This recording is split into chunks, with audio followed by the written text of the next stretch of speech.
Umaga na naman. Nagmamadali akong nag-aasikaso para sa pagpasok sa paaralan. Pagkatapos maligo at kumain, agad akong nagtungo sa bahay ng aking kaibigan. Motor nila ang gamit namin papuntang San Jose, Bulacan. Malayo ang aming paaralan kaya maaga kami umaalis. Pero madalas pa rin kaming nalilate dahil sa sobrang traffic sa aming lugar. Nang lumabas ang aking kaibigan sa kanilang bahay, agad kong kinuha ang susi. "Alis na po kami, tita!"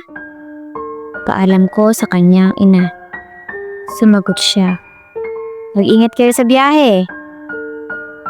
Habang nasa mahabang biyahe, nagkukwentuhan kami para palipasin ang oras.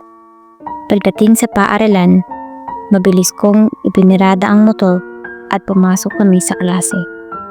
Nandoon na ang aming profesor at sinisimulan na ang araling. Pagkatapos ng klase, nagdesisyon na kaming umuwi.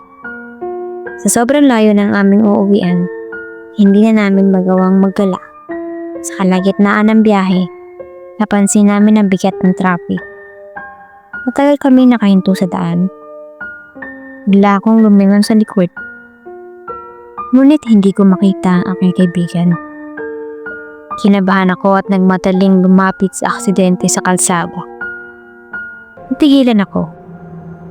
Sa harap ko, kita ko ang aking katawan na nakahandusay sa semento.